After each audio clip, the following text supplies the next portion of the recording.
What's up guys, it's Bastian here coming at you with another Pokemon theme deck profile. We're looking at Hotfoot, and this is going to finally allow me to at least finish the Neo Genesis cycle of theme decks, because of course a few years ago I've covered Cold Fusion, which is my favorite out of the two, but that's not to say that Hotfoot isn't a great deck. First of all, just looking at the packaging, they have gone down the route of making these little stars pop. So they're like kind of foiled, stamped into the box. They have a little bit of a depth to them, and so are the little lines on it. So that's pretty neat. I also love that they actually have a foot that's on fire behind the name of the theme deck. And of course, this is all about Jumpluff. You want to get Jumpluff out and expect a definite increase in power level, because now we're looking at Neo Genesis. And of course, the Neo Genesis starters and onwards, they've had two rares now. So we'll see what the two rares are in this particular deck. As always, we start with the Pokemon. So we have 4 Oddish, and I'm starting with the weakest one here. Oddish is only 40 HP and it doesn't evolve anywhere. So, it's not going to be your favorite one to get out, but it's still a nice little Pokemon, this little onion. It does have a single energy attack in the form of a hide, which might not get you anything though. Flip a coin heads during your opponent's next turn, prevent all effects of attack, including damage done to Oddish. This effect stays on Oddish, not on your opponent's active, so whatever your opponent does, as long as Oddish stays your active, that attack or that effect is going to go off if you get the coin flip. Absorb for 2 grass. Remove a number of damage counters from Oddish equal to half the damage done to the defending Pokemon, which will be 10 most of the cases, unless you need to deal with, of course, resistance, in which most cases that probably will be nothing. But that's nice. Have a little bit of an inbuilt healing effect. At least that gives a little bit more of a staying power for Oddish, and that's a lot more to be said for things like Ponyta, which is also 40 HP. The base set Ponyta in the lockdown deck doesn't really get you much, does it? At least Oddish can heal a little bit and stay as you're active a little longer. Our first rare, we get a Magby, which I think is perhaps the second best baby Pokemon, in my opinion, right off the Cleffa. Because, well, what Magby does, of course, if you don't know what babies do, they have this baby power, or whatever it's called. Whenever a baby is your active and your opponent tries to attack, they have to flip a coin before doing anything required in order to use the attack. So this is permission to attack. You got a 50-50 chance to actually be able to attack a baby. So that's immediately good. Any baby you throw up as your active will give you a 50% chance that your opponent's not going to be able to attack them. And then Sputter, all the babies have if they have an attack, that attack will require a colorless. So if you look at Elekid, Elekid has a Pokemon power, doesn't require any energy, of course, but any of the other babies that were released in in Neo Genesis, they have a colorless energy requirement. So Spotter at least deals 10 damage no matter what for a colorless, which is great. At least you're getting some damage in. And without a flip or anything, all Pokemon power stop working until the end of your next turn. So this is our first rare, and not only is it a rare, but also Magby, and technically all the babies can evolve into their basics.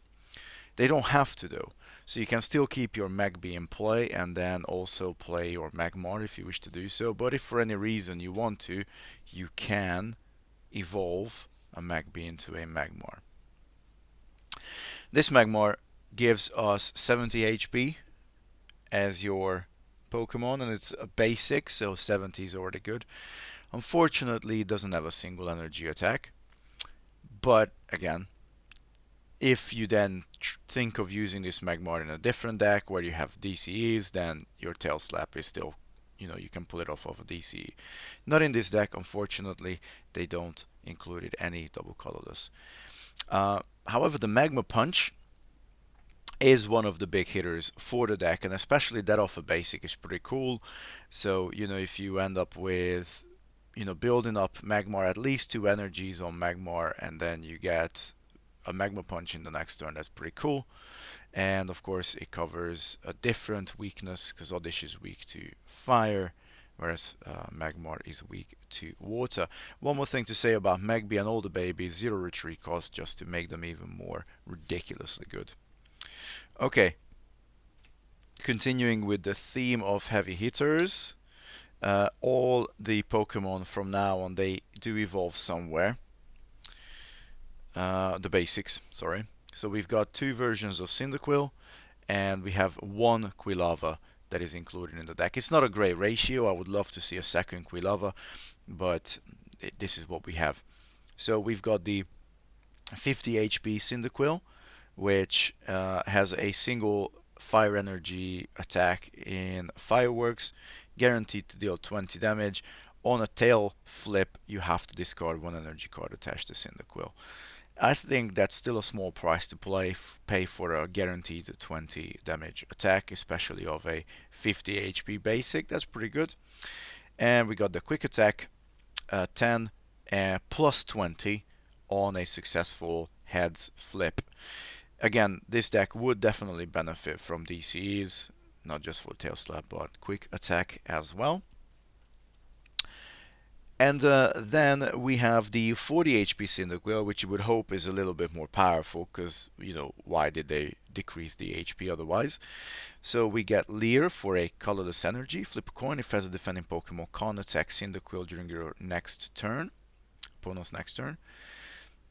Of course, the problem here is that benching or evolving either Pokemon has this effect. They started to include that on these Pokemon because it wasn't very clear previously. So far, it's not better than the 50 HP Cyndaquil, in my opinion. We get Swift, 2 energy attack, 20 damage. This attack's damage isn't affected by weakness, resistance, Pokemon power, or any other effects on the defending Pokemon.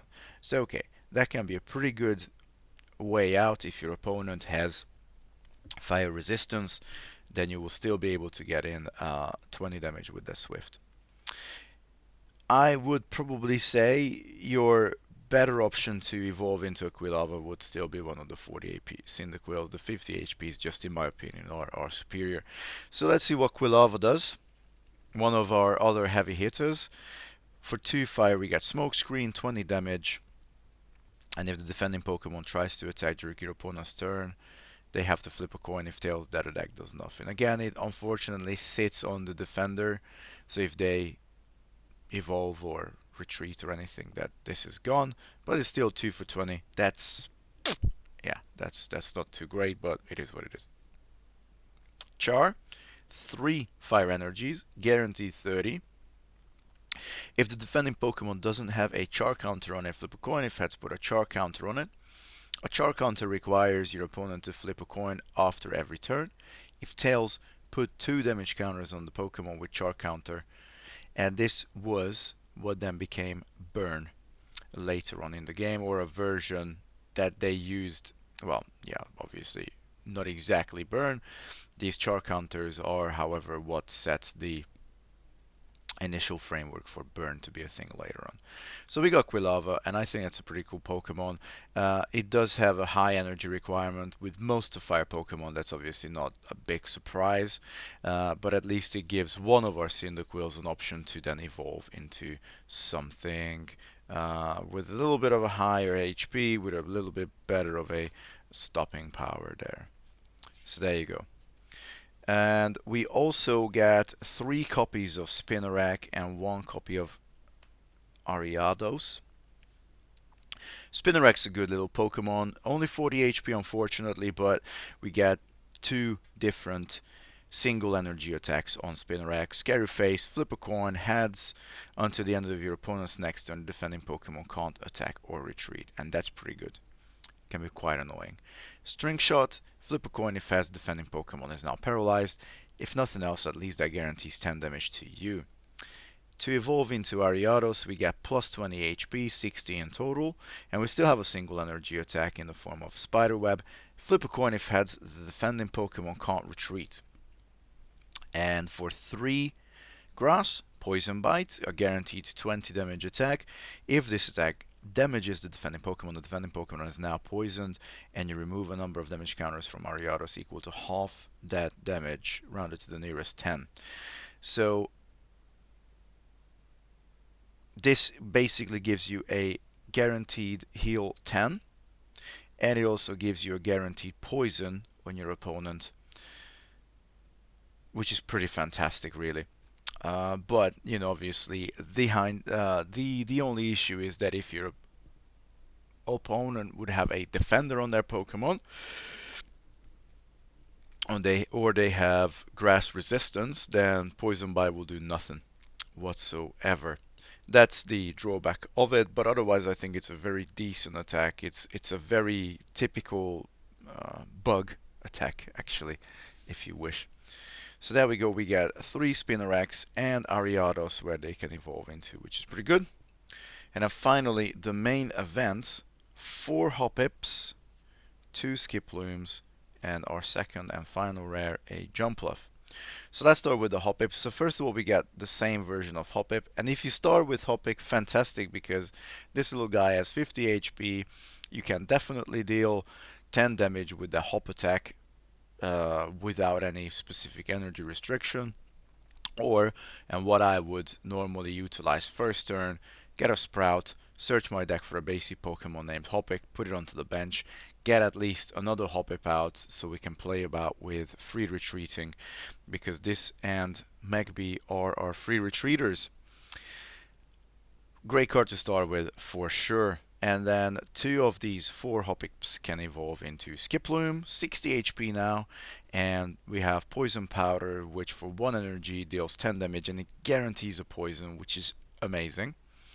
Or technically you can also Stun Spore, you still deal 10 damage, you get a 50-50 Paralyze, still free retreat, so it's also a fantastic no-brainer to evolve into a Skiploom. If you've got your Hoppip already in play. And then finally the all-star of the deck, Jumpluff. 70 HP. For a single energy you get Sleep Powder. 20 damage for a single energy is already fantastic. Yes, this is a stage 2, but still, you know, in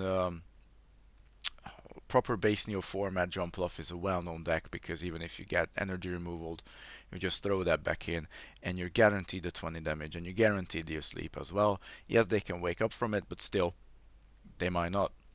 And you get Leech Seed, again a single energy attack, and it absolutely guarantees the 20 damage, unless of course resistance on your opponent.